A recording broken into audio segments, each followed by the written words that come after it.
This is episode number 25 of the Feed Me, Fuel Me podcast with our special guest, John Keogh.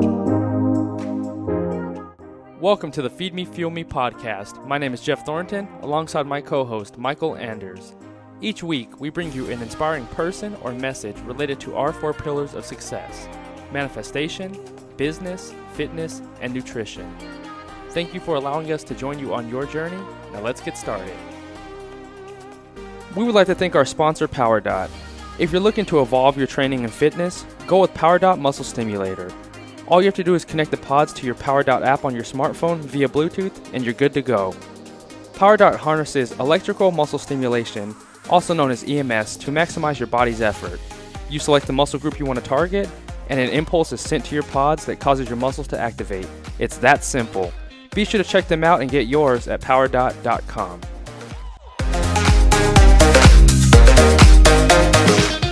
Hey, what's going on, guys? Welcome to episode 25 of the Feed Me, Fuel Me podcast.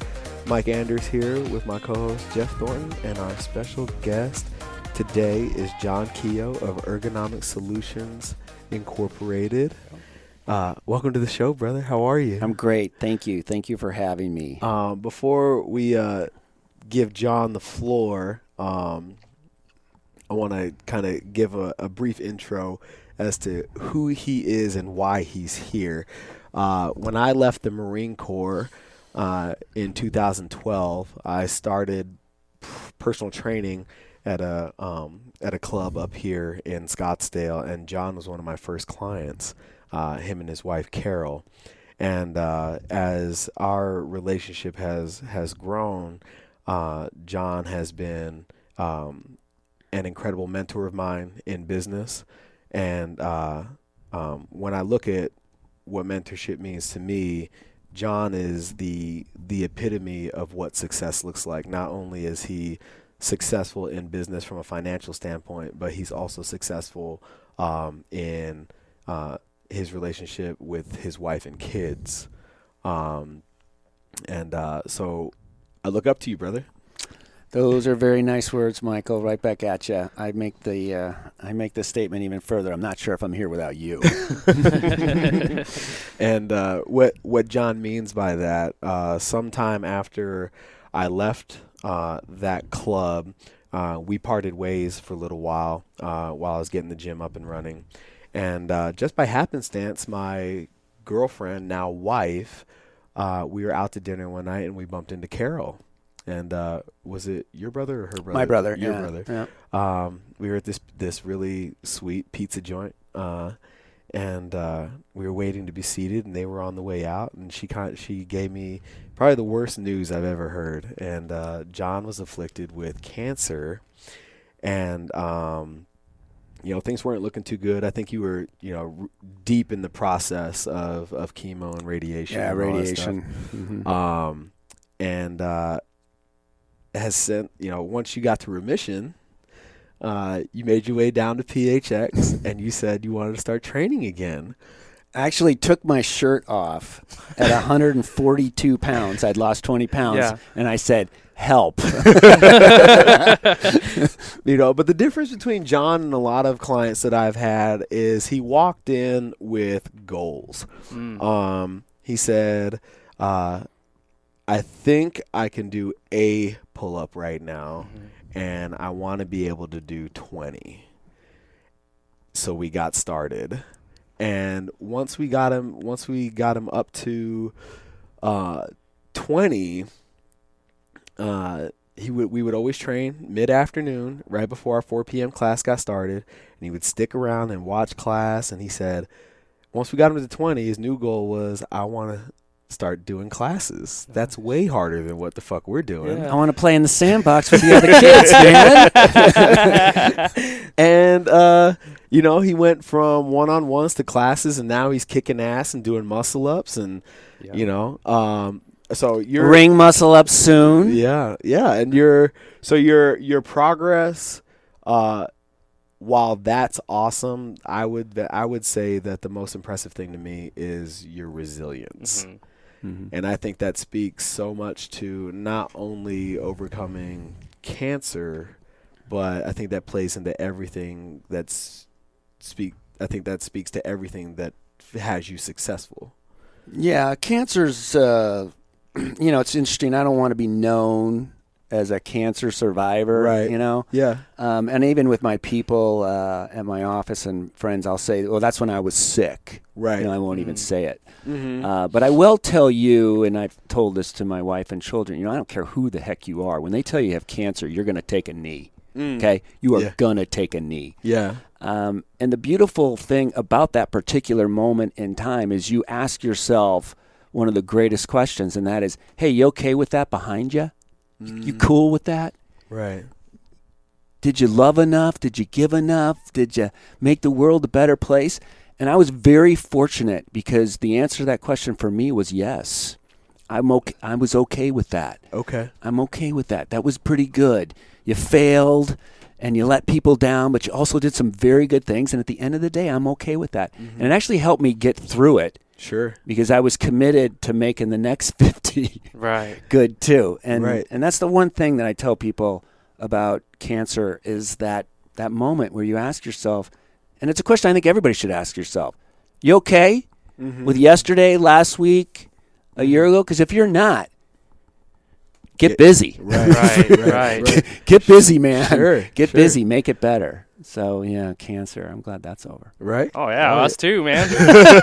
Yeah, no kidding. Man. No kidding. I will tell you another thing, too, Michael, because, we did privates for, 6 to 9 months, and then I was playing with the other kids, and I was coming like twice a week. Right.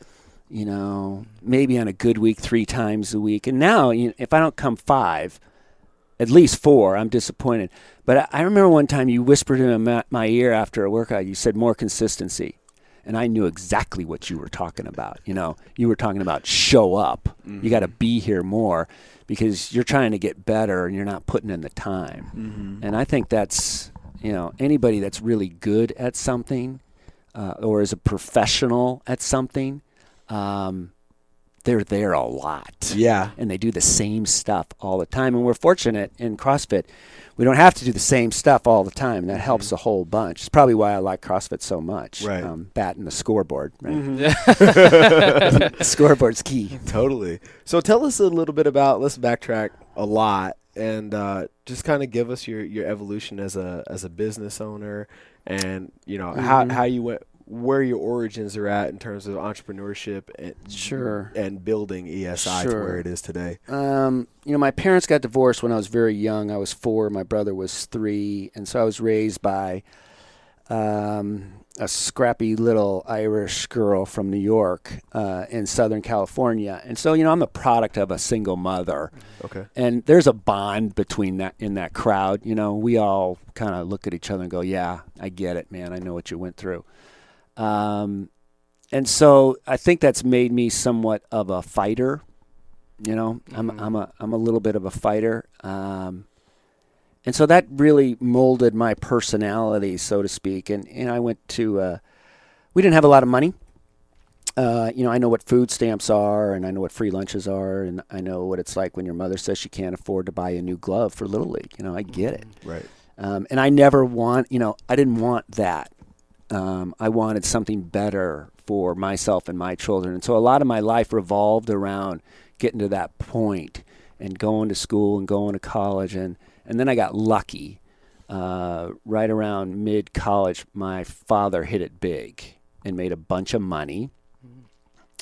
And my father wasn't a great father, but he always sent the child support check. God bless you, Dad. Yeah. But he could afford to send me to graduate school, and that was a big deal. And so I went to Thunderbird here in town, which is now a part of Arizona State. It's funny, I never tell people I have a master's degree, but there I am on a podcast telling the world I have a master's degree. Now everybody knows. And everybody knows. But I learned a lot in graduate school, and I took a class called entrepreneurship, and this was in 1988, 89. I mean, it was the first of its kind. Now you can get a freaking degree in entrepreneurship. And I knew pretty much that's what I wanted to do. And so when I got out of school and Carol and I had moved to Minneapolis, I'd made a commitment to myself that I was going to work for somebody else for 10 years, and then I was going to work for myself, come heck or high water. And that's basically what we did. 17, 18 years ago, we bought ESI Ergonomic Solutions. It was a small little company, 3 or 4 employees. The wild card, frankly, was Carol. Carol was a stay-at-home mom at that point in time, although she had been in sales before that. One of the all-time great salespeople, Carol Keogh. I'm serious. In fact, the best I've ever seen. And Carol got involved in the company, and I don't recommend this for a whole bunch of couples because it can be very difficult, working together. But we divided, and we said, you go do that, and I'll go do this, and I'll trust you. And the trust is huge. Actually, the trust is huge in any relationship, but in marriage even more than any other. Right. And so we just started knocking on doors, and it was a great time. This was 15 years ago. We had nothing to lose, and that makes business a boatload of fun, right? If it all goes to hell in a high, all goes south, and we lose our butts, we really didn't lose that much because there wasn't a lot anyway. And so we just threw our heart and souls into it, and we made a bunch of really good decisions and a bunch of bad ones, but we learned from them and moved on. And our goal was always growth and to build something. It really wasn't about the money, Right. And Carol has a great line. She says, I don't care if we make money, I just want to win. That a girl. Well, I'll tell you what, if you don't mind, I'll make sure we make money. And we did that. Carol in a nutshell. That's Carol in a nutshell. And, it was hard. I tell people, running your own business, there's a lot of blood in the water. And I can tell you one of the reasons I got sick for sure. I was not treating my body well at all, Michael, when you told me stop drinking coffee when you first wake up, eat first. I mean, that was life-changing for me, right? 'Cause I never ate until noon or 1, and I'd go half the day without eating. And so the stress, lack of exercise, alcohol, tobacco, blah, blah, blah. I'm fairly convinced that's how I got sick. So my point is running your own business has its drawbacks, but it also has its rewards. My brother-in-law who owns his own business, Pat says, I can't imagine not owning my own business. Yeah, you're a business owner, brother. Yeah. When you hit that point, you're a business owner. You can never work for somebody else, and it's not for everybody. So I'm rambling here a little bit. We ended up building a company. We have over 50 employees now. We're basically a North American company, and it's been fun. We hired our first president. And, Carol and John have stepped back a little bit. Yeah. How hard is that for you? Oh, it's exceedingly difficult. Yeah. Because you want to stick your fingers in there all the time. And, your business becomes your baby. Right. It really does. And it's worth protecting. I tell people that. Once you build something, the asset's worth protecting. And it's not worth protecting just for John and Carol. We have people that count on, their paycheck from us to pay their mortgages and their car bills and send their kids to school. And I also, I want to believe that our people, it's not only their best paying job, it's the best job they've ever had. Right. And I know if we can achieve that, that's worth protecting. Sure. And I'll protect it. Yeah. Right. I'll protect it because I want to make sure Laura Putzer, who's been with me 16, 17 years, that she retires one day comfortably. Yeah. And waters her flowers every day. Sounds like a great plan to me. Mm-hmm. That's ESI Ergonomic Solutions. That's awesome, man. What made you initially pick Ergonomic Solutions? Did I it just happen? Yeah, I had bought and sold video stores in one life, and had bought and sold some coin laundromats in another life. So I knew a little bit about buying companies or small companies. And the guy that owned ESI was a Harvard MBA grad, smarter than me, I'm sure, 50 times over. But he knew nothing about sales and marketing. And so that was the hidden gem that I saw. We didn't know anything about furniture or ergonomic-related furniture, but we knew how to sell and we knew how to market. And we figured we'd figure out the rest. And we did. Yeah. It wasn't easy, but we did. But I have a saying in our company, the top line's the most important line. The sales line's the most important, because if that line's working, the rest of the lines are not all that difficult. I mean, I giggle when I see the CEO of IBM stand in front of all her shareholders. She's a woman, belongs to Augusta National. Yeah. I can't remember her name anyway. I follow her. She stands in front of her shareholders and said, yeah, if sales just had been 3 to 4% higher, the world would have been a rosy place. Well, no shit. Thank you. Of course. So, Right. We focus on the top line a lot. And then we focus on the rest of the lines. Because if the top line's working, you should be able to make the rest of the lines work. Right. That makes sense. Right. So it was just a business, Yeah. Jeff. It was a business. It really, and we're a little bit different as business owners.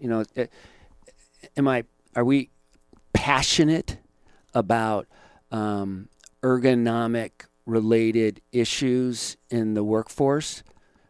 We're concerned, right?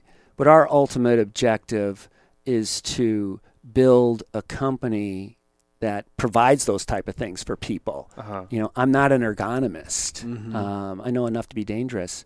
And so for us, it was more revolved around building something and building a business. I hate to tell people, it could have been styrofoam cups. Right. Right. But it was the whole idea of building something that really, turned Carol and I on. That's awesome. Yeah. Well, it's really funny because you speak to your past in acquiring businesses, and you just recently turned down a potential acquisition, and Carol's gonna love this. I'm gonna tie this up with another story. One of our members is a psychiatrist, and he was telling me that a lot of his clients that I would venture to say are within or above your tax bracket are a lot of the reason that they're in his counsel is because they're bored. And because of that boredom, it's been the catalyst to a lot of bad decisions and the harboring of a lot of demons. And you turned down this acquisition because you don't want to be bored. Well, that's certainly one of the reasons, no question. If they'd offered 25% more, we probably would have took it. Sure. Yeah. Right. But that's certainly one of the reasons. And I've seen that mistake made too, Michael. I've seen that mistake made. Heck, my father made it. Just getting out of the game too early? Way too early, right? And being retired, I know this is hard for the younger generation to understand. It takes a lot of work. Sure. There's a lot of time in a day, and you've got to find outlets for those things. But you said that you have, if you were 10 years older, whatever they offered you would have been okay. Probably would have considered. I say that now, Yeah. but 50 is the new 60, Sure. 60 maybe 70 is the new 60, however it works. Yeah. And people are doing things much later now. Right. I see myself skiing, doing CrossFit. Certainly for the next 10 to 15 years, I'll be well into my 60s. It's kind of like, well, why not? Right? Sure. Why not? Sure. But the boredom thing, absolutely. I mean, guys like me, I worry about it. Yeah. And what am I going to do? Go play golf 5 times a week? I mean, Sure. come on. Right. Twice a week's nice. Yeah. Yeah. But yeah, and I've seen the mistake made. I've seen people actually get out. Yeah. And then 3-5 years later, get back in. Yeah. Well, that's where I was going with that story is, you say you have another 10 years of, quality work left in you. Do you feel, though, you're too far along to restart something else? I don't. Okay. Yeah, actually, I don't. I think there's so much time now. And if you look at your life, in increments, and I kind of go 25, 25, 25, 25.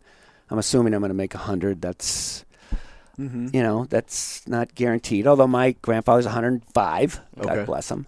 And so, what's the next stage, or what's the next part of your life look like, or what are you going to do? My youngest daughter, Bailey, says, Dad, you should go teach, man. You'd be a really good teacher.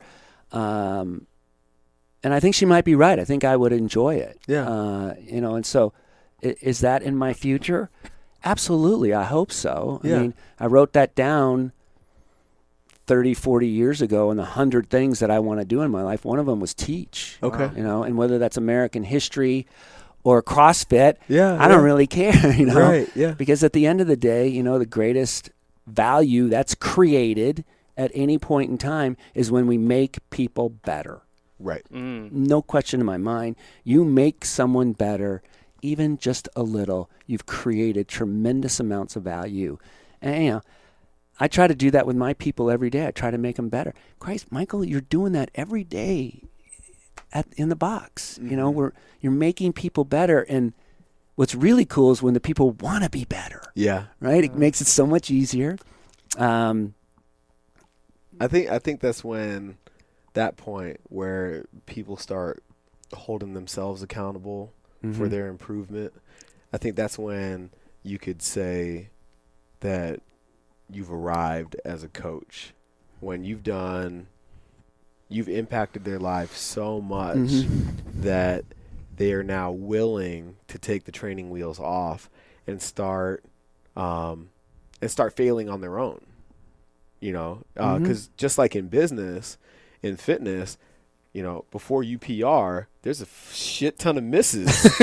Boatloads. You know what I mean? And like there's a lot of times leading up to that where you come really close and come up short. And then one day it all just comes together and boom. And when you can get somebody to the point where they're okay with going through that process without you, you've done your job.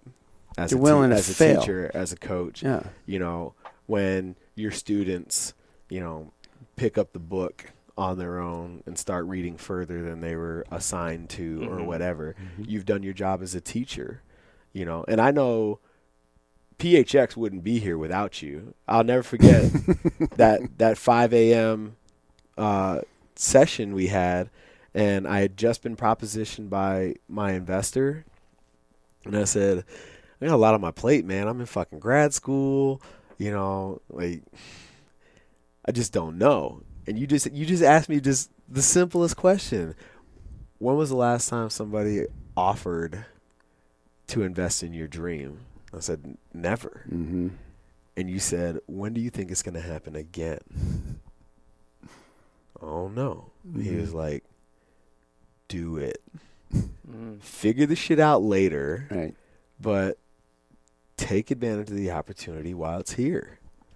And, I mean, it's been hard. And you've been there the whole time. You've seen it. It ain't easy. You know, a lot of sleepless nights. Yeah, but you weren't bored. No. And I think that's you know, speaks to you know, where the whole the mentorship teaching thing comes in, because even though you don't hold that position by title, you're impacting lives on a daily basis. Oh, I'm a coach. Yeah. Absolutely. 100%. No, my vice president of sales in Atlanta, Rob Day, he calls me coach. Oh, And there's no greater compliment. Right. There's no greater compliment than coach or teacher or whatever, you know, whatever Yeah. term you want to use. Sure. Right. What have been some of the mainstays along the way that have like kept you in the game through the rough times? Because I mean, you know, coming off of food stamps and stuff like that as a kid, those are all circumstances that are out of your control. But once you know your circumstances are a byproduct of decisions that you've made, like what keeps you in the fight? Because it's really easy to say get down on yourself and even start planning your exit strategy way too early. Just because you're going through a rough patch, so what are some of the things that you had in place that got you through that stuff? I'm very fortunate. I'm married to my best friend. I tell Carol all the time, there's no way in heaven that I could ever be any closer to another human being than I am with you. And, she jokes around, but if I get hit by a bus or if I die first, you'll remarry for sure. Actually, honey, no, I won't. And the reason is I can't imagine investing in another human being as much as I have Carol. Right. Right. It's weird. I'm not sure I could do it again. And so that type of connection with another human being is vital, because even if it goes to hell in a handbasket, you know, she's going to be there. Right? I got somewhere to go or someone to high five with, or, oh, man, we lost another deal. What are we going to do? Or the credit cards are maxed out. What are we going to do? And, you know, you have conversations like that. So, you know, doing it by yourself, I think, is far-fetched, you know. And I know there's, you know, Jobs, Steve basically did it by himself. But come on, let's face it, Steve wasn't the most nice guy in the whole planet. Right. But he still had people doing the deal. He convinced people to follow him, no question. And so, you know, that's one of the things I fall back on is, you know, it sounds corny, but the older you get, man, family's super important. You know, I still talk to my brother once a week. I just had my cousin in town, and we played golf over the weekend. You know, those types of personal connections are so huge. It's absolutely one of the reasons that I love about CrossFit, because there's a connection that's going on, even at 5 a.m. with 3 people and Michael, you know, me, Cody, and Kinkle. There's a connection between us, and there's a community, and I'm a huge fan of. You know, I'm just a huge fan of the word community, not only in the box, but in our town and in our country and in our world and all those things. So, you know, family, connections, friends, and, you know, I'm not afraid to get knocked down either. In fact, you know, I'm one of those guys. Well, heck, the greatest Hall of Fame in the whole world is the Baseball Hall of Fame. No question. It's the hardest one to get into. If you go 3 for 10 for your career, 3 for 10, that means you failed the other 7 times. Right. You got a really good shot to be in the best Hall of Fame. 3 out of 10. Well, shoot, man, I kind of say every time I fail, all right, I'm closer. You know, I think it's really hard, and I wasn't great at it when I was younger. Failing was devastating. To me now, failing is like, oh, well, what did we learn? Yep. Okay, let's go fail again. And I can't remember, Irish guy, what do you say? Ever tried? Have you ever tried?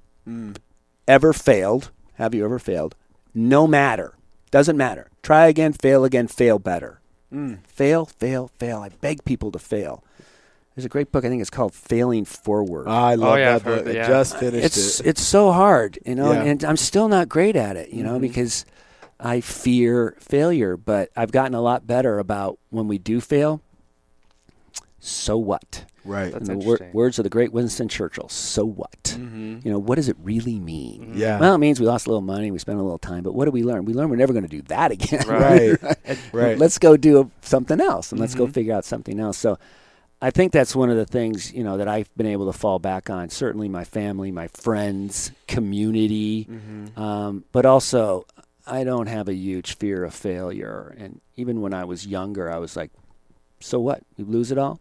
I'll go work at McDonald's. I'll do whatever it takes. Right. Nice. In fact, keep knocking me down. Keep doing it. Yeah. What I find, I want to sort of take it back a little bit. You mentioned, you said when you got out, you set up a 10-year plan. You're going to work for somebody, then work for yourself after that 10 years, you know, no matter what. And even you wrote down the vision of becoming a coach, and now you are a coach, so to speak. How valuable has it been to you to sort of have a clear vision of what you're going to do, the sort of the next step? Do you feel like the universe sort of brings that towards you? Because I know a lot of people that don't have that vision to say 10 years and I'm done, you know. How valuable is that? It's a great question. I'm a huge visualization guy, you know, and I will say to people, do you see it? Do you see where you're going? Because if you don't see it, no one else is going to see it. But visualization is huge in my opinion. And, you know, I say to Carol, hey, Carol just turned 50, and hey, did you see us here at this point in time and raising 2 daughters and living this lifestyle? And her answer is so fast. Hell yeah, I saw it. And I'm seeing a lot more. So you better get on the bus. You better get on the bus. But visualization and seeing it is so big to me. It's there's a motivational speaker. I can't remember her name. She says, I know like I know like I know good things are coming my way. Boy, say that 3 times a day. And you know what? Am I crazy? Maybe. But I believe good things will come your way. So visualizing it, and I'll tell you the other one, write it down. Right. Don't type it. we've got millions of years of genetics going on with people with rocks writing dreams in caves. And now we write stuff down. It was one of the great Durr's comments I've ever heard. Everything I am, everything that I've become happened because I wrote it down 10 years ago. And I'm just huge on writing stuff down and dreaming. I keep a little journal book. I'm opening it right now. What am I saying to myself here? I'm saying the most important people in my life are my wife and my 2 kids. I want to go on a vacation with my family. Every day I'm going to read, exercise, and learn. I wrote it down, though, man. Yeah. And I'm just trying. I think sometimes people get lost in making it sound more difficult than it is. Right. And I truly believe, write down 10 things that you want to do in the next month. Just write it down.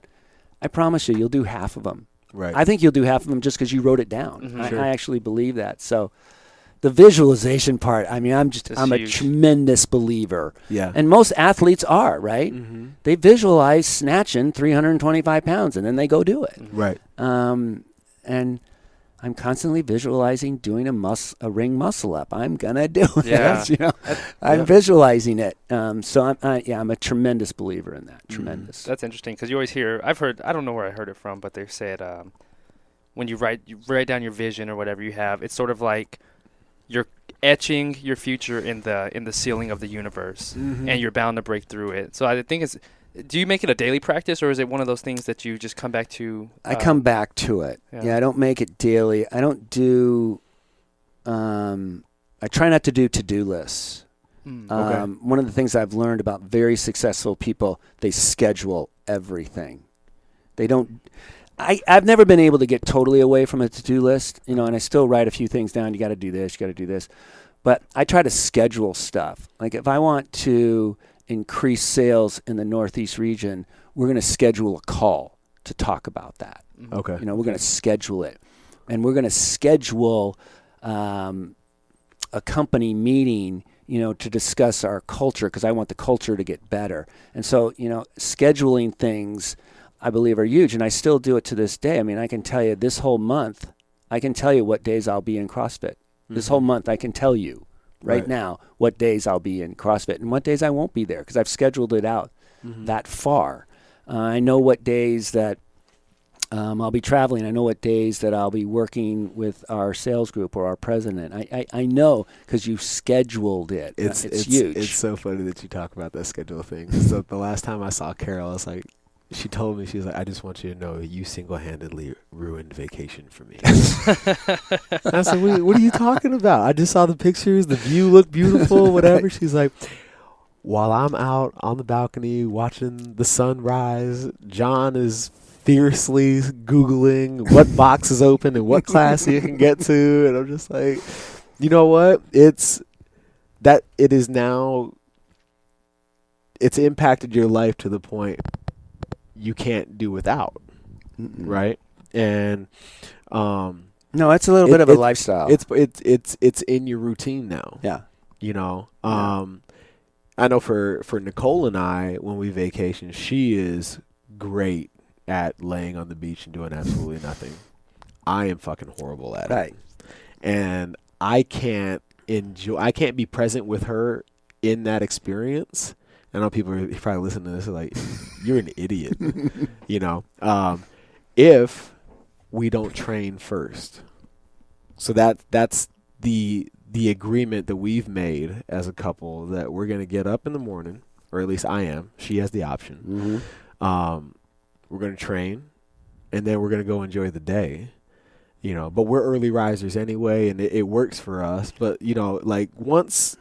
That's a non-negotiable for us. That's highly evolved relationship building. You compromised. Yeah. You figured out a way to train and to lie on the beach. Right. It's huge. Yeah. And I think, back in when we were getting this podcast started, I was like, we got to get John on the show because I want to hear about this work-life balance that he's got with Carol because I think it's fucking phenomenal. And there's so many other things that you do and you represent that, we're obviously talking about. But when you found your person, Carol, Is it that challenging to compromise? Boy, honey, I know you're going to listen to this. The answer to that question from my perspective is yes, it is. Okay. I mean, I'm very individualistic, very independent. I think I'm right way too often, right? You know, looking in the mirror here, right? I'm self-aware. Yeah. But it is one big compromise, you know. And I think that sometimes, I don't want to get political on anybody here, Sure. but, you know, there's not enough compromise going on Right. in D.C. or in state governments. How about a little more compromise all over the place? So, you know, relationships absolutely are one tremendous compromise, and you have to find a way. I mean, I can tell you at the end of the day, the rewards are huge. Right. They really are. And I would tell you too, Carol's better than I am at this. She's better. She works at it. And if the relationship's worth it, you will work at it. Sure. You will. For example, we have a standing Friday night date. Standing Friday night date at 5:30 or 6 o'clock, and we go to dinner, have a couple drinks, and go home. Right. Right? But it's standing. Since forever. Forever. And that's Carol. Oh. That's Carol. No, we're going to dinner every Friday night. Before kids, with kids. Even with kids, we Empty would still find a way, and we would spend that time. And you know what you do? You get away from your kids. You know what you talk about. You talk about your kids. Or, you know, you talk about your business or you talk about your family. But it's just you two, and it's that connection, you know, that connection. It's the best thing that we do as human beings. I believe that, is that we connect. Right. And we make each other better. And so relationships, you know, especially with two A types like Carol and I, it's one big compromise. And I will tell you, Carol's better at it than I am. I've learned. Yeah. I've had to learn over time that, you know, she's right a lot. Yeah. Not all the time, honey. But she's right a lot, and so that compromise word, I know the younger generations, it's difficult word to understand or comprehend or to swallow. Sure. But it's life, man. You don't always get what you want, and you don't get all of what you want. But if you get half of what you want, Yeah. pretty darn good. You're doing it. Pretty darn good. So. Yeah, super big compromise relationships. Yeah. All relationships. Yeah. All relationships. Did you find starting out early in your business, find it difficult to sort of leave the job where it was, or where is it like you're spending the entire night? Paranoid, really, beyond belief. Yeah, man. I mean, you know, you don't want to leave because you truly believe that it can't survive without you. And in the early days, it can't.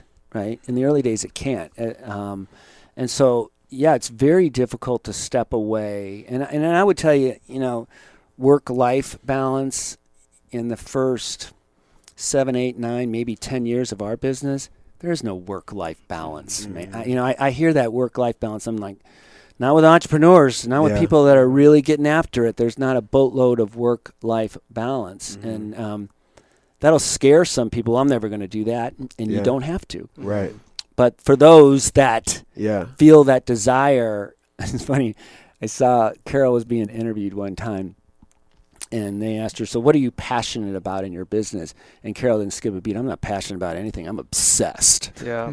She said obsessed, and it's a key word for me because I think in many situations or scenarios, that if you want to succeed and become the best teacher you're ever going to become, or the best ditch digger you're ever going to become, it really doesn't matter. You know, it's going to take that type of all-out effort and obsession to be the best that you can be. Right. You know? And it's hard. That's interesting you said that too, like whatever it is, because I just read a report yesterday. This guy, he's a janitor, works at the BART system in San Francisco.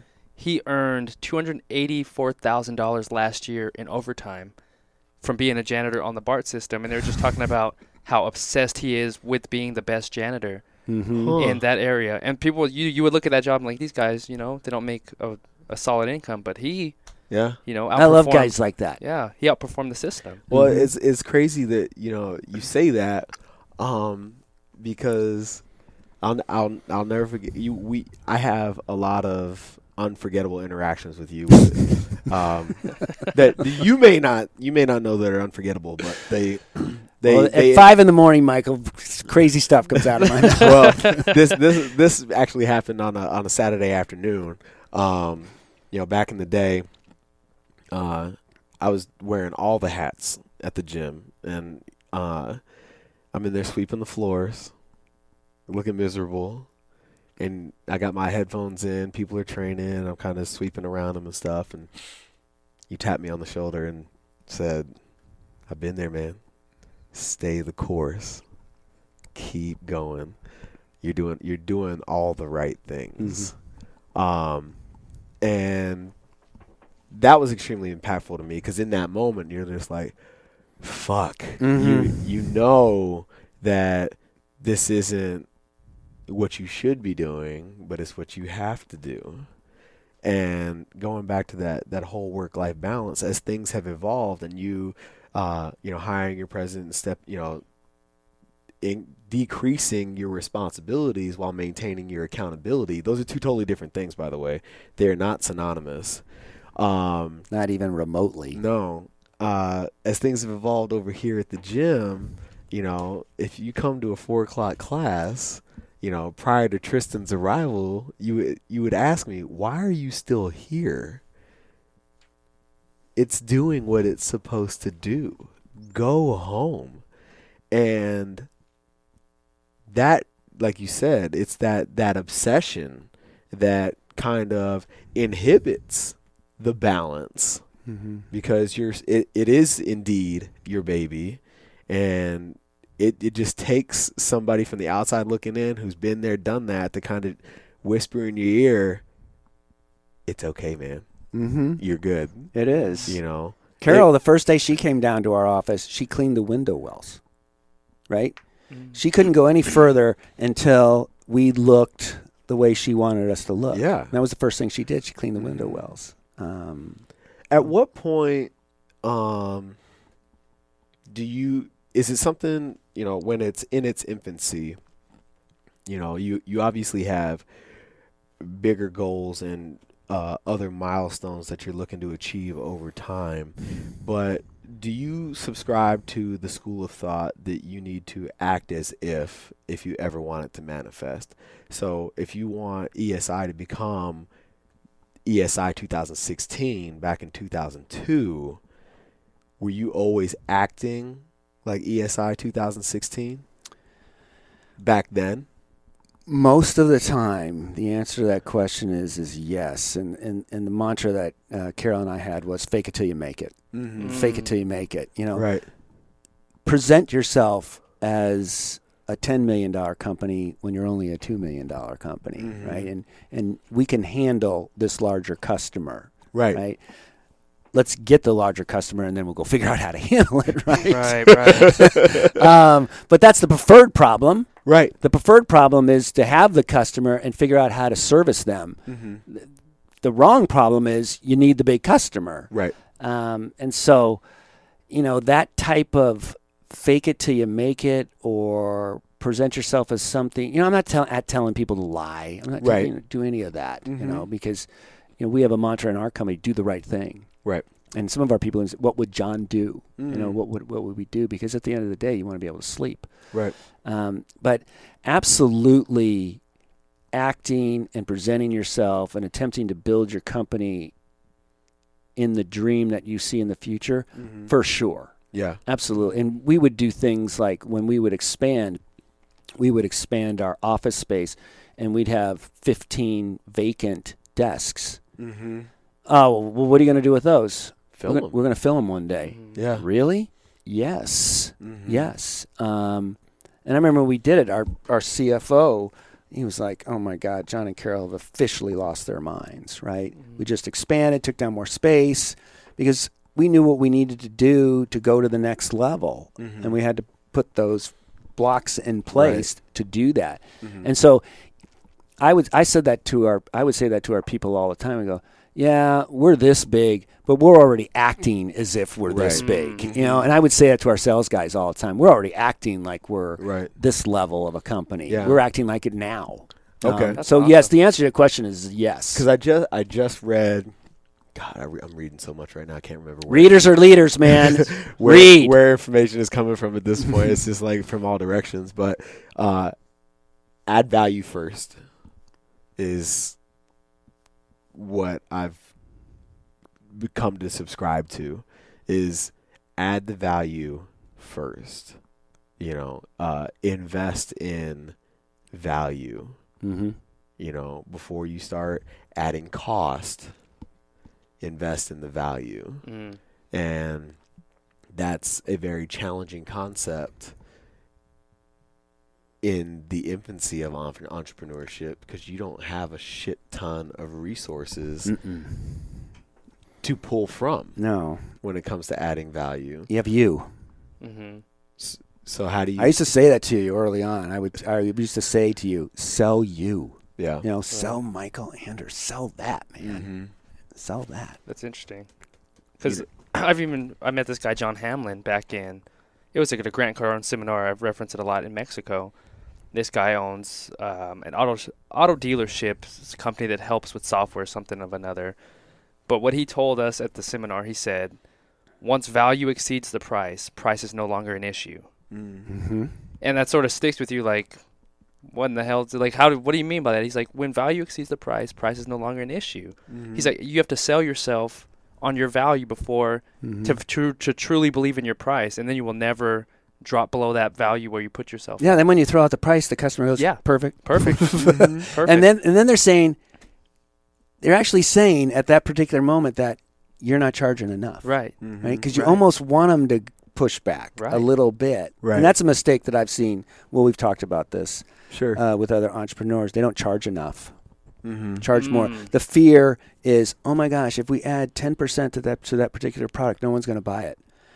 No. Right. That probably's not going to happen. If it does, you'll see it happen, or you'll see sales dip or whatever it is. So, yeah, I actually like that. I like that a lot. Value, and I would say I see people not charge enough. I do. I see that way too often. I see people not charging enough. Charge more. Charge more. Do you think when it comes to charging more, so to speak, do you think it comes from the person's mindset? They're not sold completely on themselves? I think so. I mean, you know, the guy that you never want to meet is the New York attorney who's charging $1,000 an hour, and he leans across the table and he says he's $1,000 an hour, and he doesn't skip a beat. You want me? It's $1,000 an hour, sucker. Right. And at that particular moment, you might want him. Yeah. Right? Or you're willing to pay it. But I always get a kick out of those guys because, you know, I get the bills and I go, what? And I've made the mistake in calling them up and going, this is what you charge? And the smart ones go, yeah, actually, I gave you a discount. You know, which is always the great line. And when you're charging more than you should, tell the customer you're giving them a discount. And everybody walks away thinking, oh, well, I'm not getting screwed. Right. You don't know if you got a discount or not. But. Right.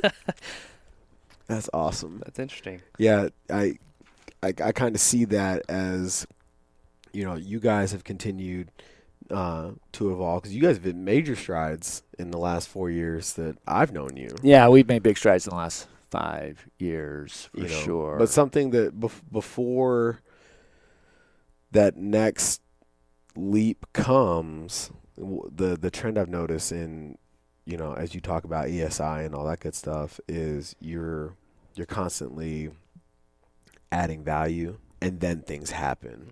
It's never happened in the reverse, where shit happens and then okay, now I can afford to add value. Right.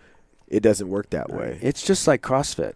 You know, we're always working on it. We're always trying to make it better. We're always can we be faster?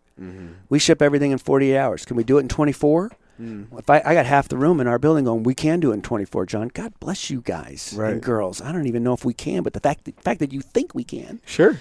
But making it better all the time, and even the smallest measures, even when someone walks in the door, you know, how do we make it better? How do we keep improving? How do we become faster and quicker? How do we improve customer service? Yeah. You know, we work on it a lot, and we try to get away from it, or what I call way above it. You know, Right. get above it, get 30,000 feet above it, and look down and go, do you want to do business with those guys? Right. You know, because our president, Mark Rhodes, says something great. You know, he's like, here, look, this is what we want. Yeah. We want our customers to say, how do those guys deliver that quality and that price to us? How do they do that? Yeah. Who are those guys? And that's a great goal to have in any business or any industry or any really team organization, right? Teams, you know, if you're coaching a basketball team, you know, how do you make it better? Right. How do you tinker with it? And real good business people can't stop tinkering with it or working on it. Do you find yourself, you know, in terms of like who you do business with, before you start looking at the dollars and cents of a deal, is it as simple as how you feel in that other person's presence that kind of dictates whether or not it's going to move forward or not? You know, with vendors or people we're buying product from, absolutely Okay. it does, because we're buying a product that we're there going to put our name on and go sell it. And so that particular vendor's cultural business priorities are huge. You know, I mean, I've been to China and I've walked into factories and I've said, no, not going to do it. Sorry. You know, you're not treating your employees well enough. It's not clean enough, et cetera. And so it's very important on that side, Michael. Yeah. On the customer side, you know, I wish it was like that, but it's not. I mean, generally, if you're ordering and you're paying on time, we're going to deliver the same service to every single one of our customers. Sure. You know, do we have customers that buy more from us and call and need a favor? And do we perform? Well, yeah, absolutely. Right. Absolutely. You know, we'll perform. But, you know, we have 1,600 customers. You know, there was a time when I knew every customer. And we did have a relationship with all 50 of our customers or whatever we had at the time. Now it's so big that we don't.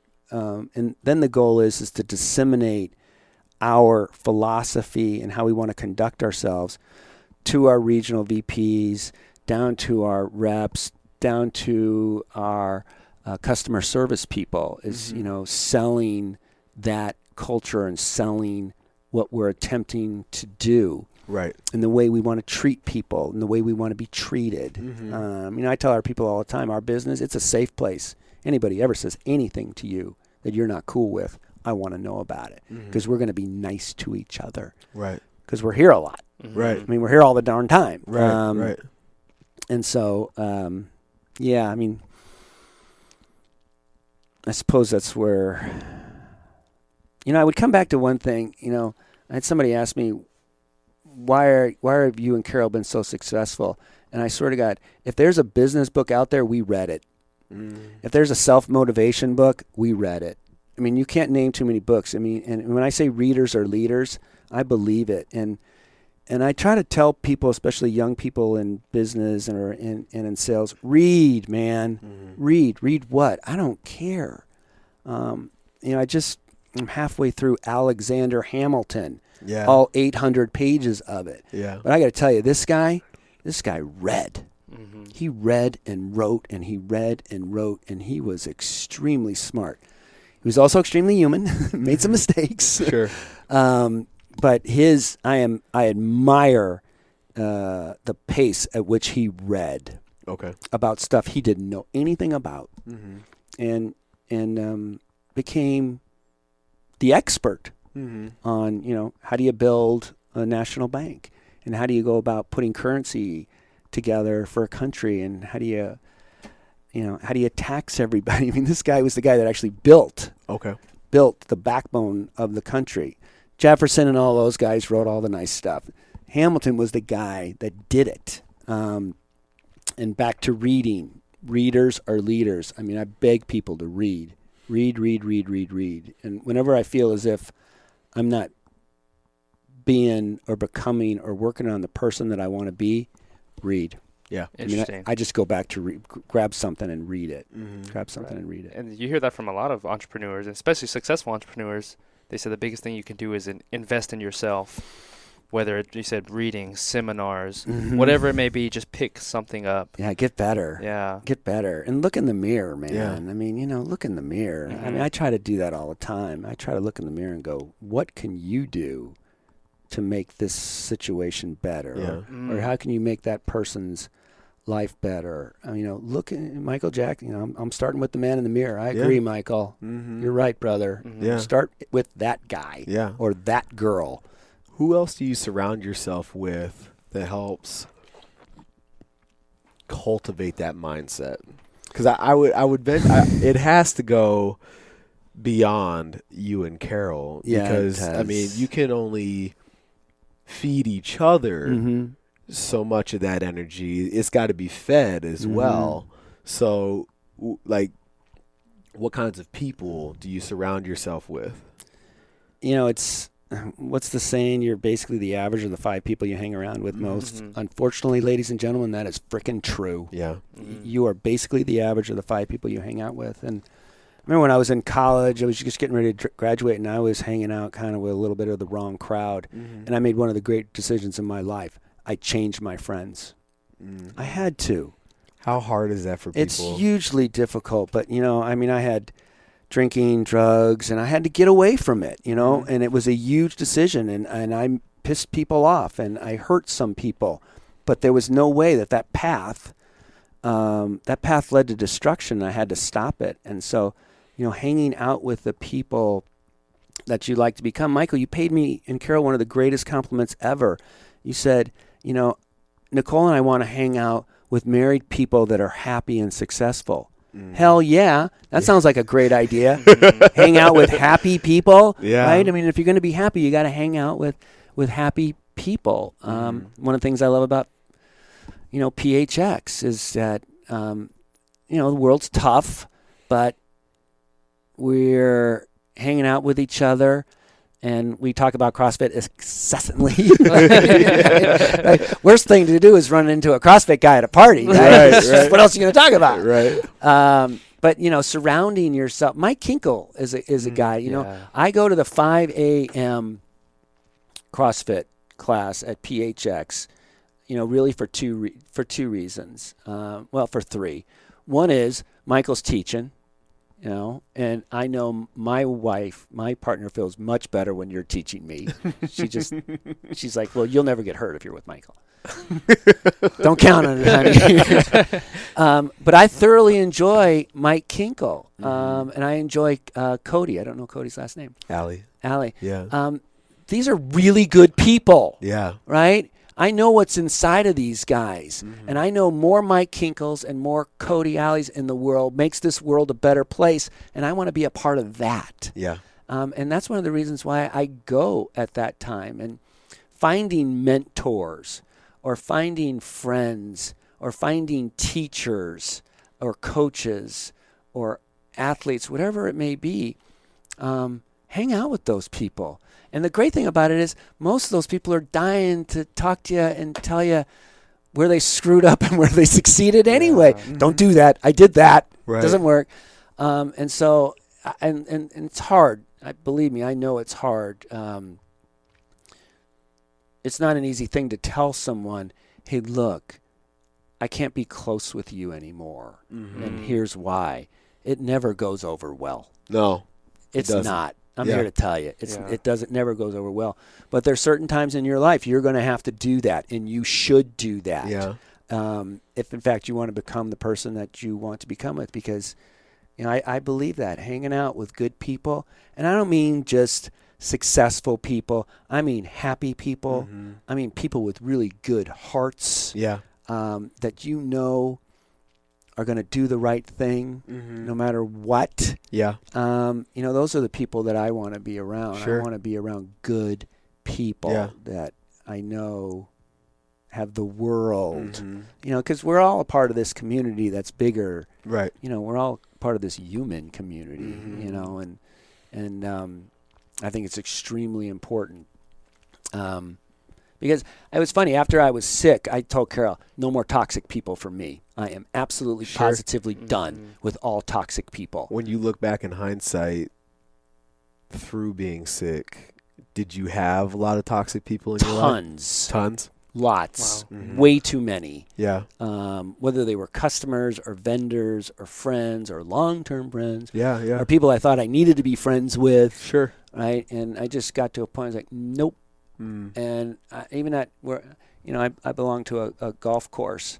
And there were a couple people there I didn't care for. Sure. And I told the rest of my buddies, I go, those two guys, I got the 10-foot rule with them. Yeah. I'm not getting within 10 feet of them. Right? So all my buddies knew if those guys came to sit down with us, I'm leaving. Sure. Because I don't want to. Yeah. Life's too short. And that's okay. Yeah. I think it's okay. Yeah. It pisses people off. Yeah. It pisses people off, but it doesn't make you an asshole. Toxic people suck. Case in point, Totally suck. I was introduced to another guy in the CrossFit community this past weekend at a competition. And later, a couple of days later, I was asked what I thought about him. And I said, look, I have absolutely no doubt that dude knows what he's talking about. And he's probably got a lot to offer as a coach. Not my people, though. I didn't get good energy from him. So because of that, there's nothing, no matter how much knowledge he has, there's nothing I can gain from pursuing a relationship with that person. And I think that you have to listen to that intuition, because as life goes on, as you become more self-aware, you can look back on the times that you didn't, and it comes back to bite you in the ass. Big. And I'm not even saying he's a bad person. Like, let's not, misconstrue the message here.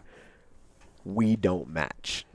And I feel like that's the game we're playing as people, is seeking people that you match with. And that's how you cultivate success. Find people that are on the same wavelength as you. And that is completely absent of income, job field, pursuits of happiness. It's there's an energy, a frequency that people operate on, and if you're aware of that frequency and what that is for you, you'll surround yourself with those people. And anytime you violate that principle, it never ends well. Never. That's why, with your 10-foot rule, or there's certain people, there's a list of people I don't do stuff with. They're not bad people. I couldn't even categorize them as assholes as much as I would like to. We just don't match. We're not operating on the same wavelength. So, there's an adage out there that says, if it doesn't serve you, get rid of it. And that goes from everything from your job to people. And I was actually just talking with Dr. Tom this morning about it, and we were saying that that wavelength is extremely important, and following that intuition only cultivates whatever your next level is. But as long as you subscribe to these toxic relationships, however minute that toxicity may be, you're only inhibiting your progress. In a big way. And it's hard. And the 10-foot rule was just something I sort of came up with. Sure. That that was the line to my family or my friends that I'm out. Yeah. That particular person, it doesn't work. There's no connection between us for various reasons. Sure. And so, it's been real helpful to me. My youngest daughter, Bailey, toxic people, they don't get within a mile of her. And I think it's a great trait. Yeah. I think it's a great trait. She smells them coming from miles away, and by the time they even get near her, she's already gone. Right. Because she insists that all people that she hangs with will be good people. Right. And you know what? Being good people is a good thing. Yeah. But like that philosophy, there are no guidelines, no boundaries. So it's not just restricted to, I mean, it can filter into family as well, because unfortunately, so many people, especially in that entrepreneurial space, are, as a protective device, told not to go forward, told not to take that risk, told not to, pursue that deal, because it comes from a good place, but it's not serving your purpose, so people can come in and out of your life, I mean, to institute that 10-foot rule, that's not absolute and forever, assuming that, circumstances and things change, as things tend to do in life, but you have to start somewhere. And when it comes to your inner circle and those that make you happy, that circle is tight and sacred, and everything after that is bonus. That can be said of PHX, Michael. Because there's people coming and going that are only members for 2 or 6 months, and the culture doesn't work for them. That's fine. I tell people about, you do CrossFit. Yes, I do. Oh, it's a cult. Well, sure, if you want to call it that. Right, I really don't care, because the benefits are so big, and the community is so big, and it's very, very rarely, in my humble opinion, not only at PHX, but even at other boxes that I've gone to, generally the culture is very cool. It's very cool. And there's this connection or bond that I think's fantastic. Yeah. And I know we have it at PHX, and I know there are other boxes near this one that don't, because I've spoke to people. Right. And so I think that to me, the members of Phoenix CrossFit they view it as theirs. Yeah. They view it as their box. Well, that's some great salesmanship going on there, right? Because you actually convince them to pay for something that they believe is theirs that they have no ownership in. But in reality, they do. They have emotional ownership. I mean, I do, and I mean, I've gotten a huge kick out of meeting the younger crowd. I go at 5 a.m. in the morning. That's when I go to Phoenix PHX. And a few weeks ago, I went to the noon class on a Friday. That is the exact opposite. Oh my God. Dynamic. So it's me and the whole 25-year-old crowd, and they are having so much fun, man. It is talking and laughing, and everybody's working out, but it's talking and laughing and what they're going to do. And I think it was Jordana looked at me and she goes, "John, are you okay?" So I'm a little bit in, CrossFit shock, but it's great. Yeah. God, be you, man. Right. Laughter is the, is the absolute luxury of life. It's so good. So yeah, that was a fun experience. I promised them I'd go more. I'm so used to me and Keogh and Cody. Yeah. We really don't start talking to each other until about 40 minutes into the class. Because we're still asleep. But I will, it's funny. Somebody said this to me. A friend of mine said, one of the great attributes of very happy and successful people, in his opinion, were they're early risers. They get up early. And I know there's some night owls out there. I get it. Yeah. But I'm here to tell you, you are way in the minority. Yeah.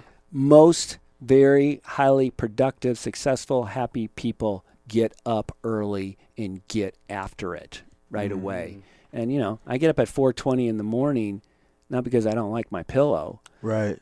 I want to get busy. And, by 7:15, when I leave for the office, I've already done an hour of CrossFit and cleared all my emails and showered and ate. And, and I'm ready to go. Right. It drives me nuts, Michael. We've talked about this. And when you had you out at our company to talk for an hour, well, I just don't have the time. Yeah, you do. Sure. And, my thought is always, tell me what you do between 6 and 10 every night. Right. Tell me what you do. Anything moderately productive? Probably not. Right. So here, you gave me this one. What is it? It's not when you wake up. It's when you go to bed. Yeah. There's a boatload of truth into that. It's not when you wake up, man. It's when you go to bed. But my point is that I'm a big believer in early risers, because I just find I'm way more productive in the first part of the day. And as you get older, you learn this. Your brain is way quicker and way faster and way stronger. By the end of the day, your brain's slowing down, and your brain's been at it for 52 years too. Right? So I'm a big believer in, get up and get after it and work at it. Yeah. Get as much done before noon that you can. And then if you want to screw off the rest of the day, go ahead. But Sure. Yeah, get up. I'm a huge believer in getting up. Yeah. Well, dude, hey, we really appreciate you having you on the show today. It's been extremely enlightening. No, thanks for having me. It's different for me now. I'm 52, and I actually say to myself, I actually have experienced a few things that are somewhat valuable, at least to myself or to others. Been some places, done some things. Yeah, I've been some places and done some things, and made a boatload of mistakes along the way, but made enough of the right moves and did enough of the right things that it's worked out. And I see it in my children. Yeah. What was the objective? The objective was to support and promote two little individuals so that they would leave one day. Yeah. And God bless them. That's exactly what they did. That's awesome. And now I miss them. Right. They both went out and created their own lives of their own, and they're highly independent. And that, I know we did a good job. Right. They still call me things. That's your fault. That is my fault. I know, because I miss them. I want them here. But anyway, thanks for having me. Yeah. Make people better. Yeah. Serve others. Yeah. Serve others. So 2 questions. First, and this plays in any realm, mental, physical, spiritual, whatever. What's one thing that you do every day to fuel yourself, feed yourself, kickstart the day, get you started, get you rolling? And then what's something that you do every day to feed yourself and keep that momentum going? The one thing I do, I recognize this in the morning, in the shower, I'm talking to myself. And it's that little voice in your head that you hear sometimes that I've learned to let it talk to me and tell me that the world's going to be okay and we're going to go do this and this and this and that. There's so much negative. I think the statistics are insane. We have like 1,500 negative thoughts a day and 10 positive ones. Wow. I may be off there, but the negative ones are way more than the positive ones. And I stop myself. Whoa. Let's not think about that. Let's think about this, and let's think about what we're trying to do. Let's not think that it's going to go wrong. I'm a big planner for what do we do if it goes wrong. Huge. But I'm going to be thinking about what goes right. And so I tend to talk to myself in the morning, and sometimes even out loud. Yeah. And it's just one of the things that I do every day to sort of keep my sanity, I guess. Sure. Right? That's awesome. And, to keep it going, I would tell you every afternoon or every early evening, I know what I'm doing the next day. If you're showing up, or if you're waking up in the morning or you're showing up at work and you don't know what you're doing, you're failing. You don't know you're failing. You showed up, which is 95% of it. Don't get me wrong. Show up. Please show up. But you have to show up with an intention. You've got to show up with an intention.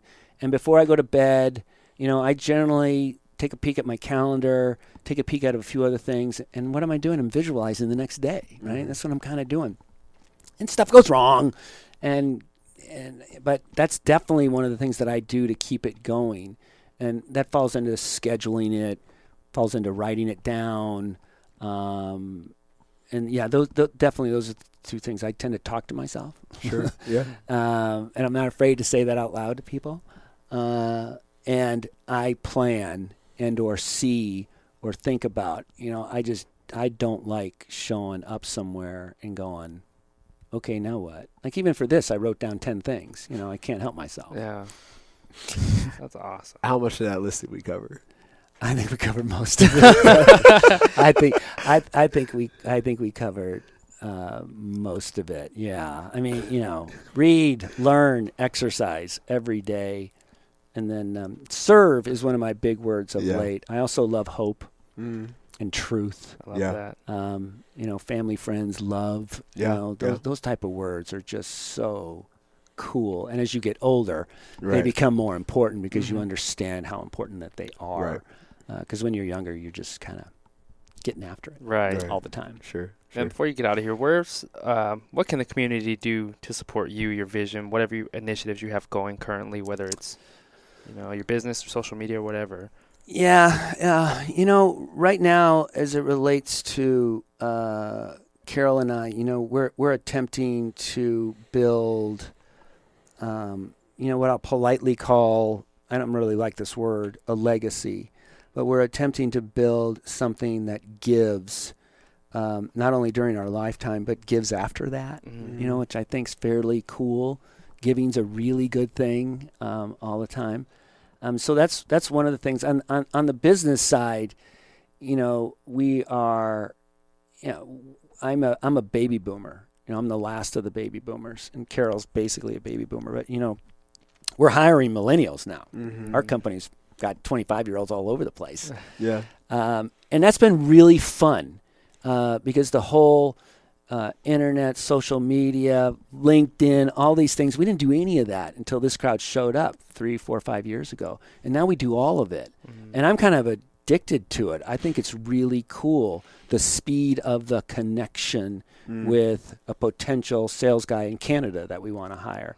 And so we're pursuing that more and more. How do we become, I always say how do we become cool? How do we become cool? And that's certainly one of the initiatives. We are really good, and this is that millennial crowd too, and I give them all the credit. We give a lot, and I don't mean just money.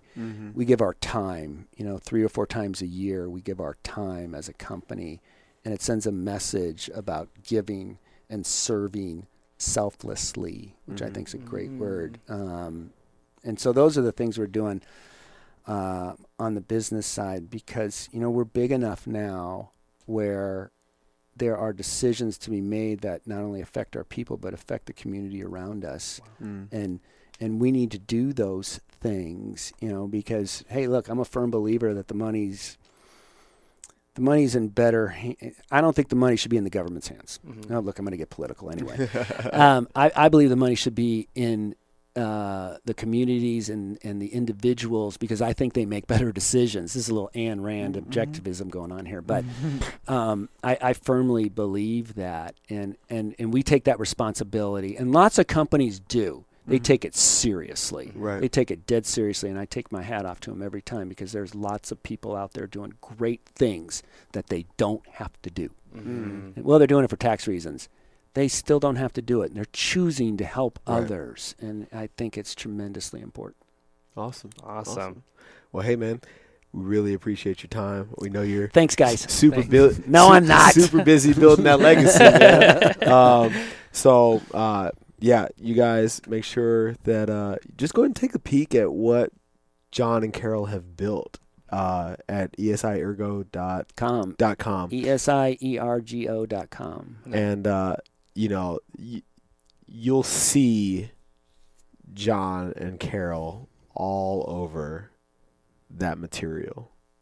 It's truly representative of who you are as a person. Well, you'll see Carol's picture too. Yeah.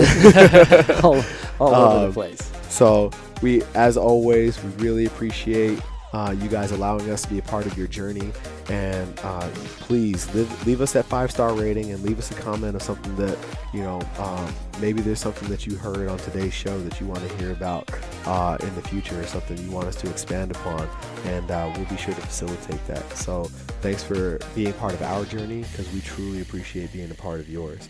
And until next time, feed me, fuel me, guys. Thanks. Thank you. Later.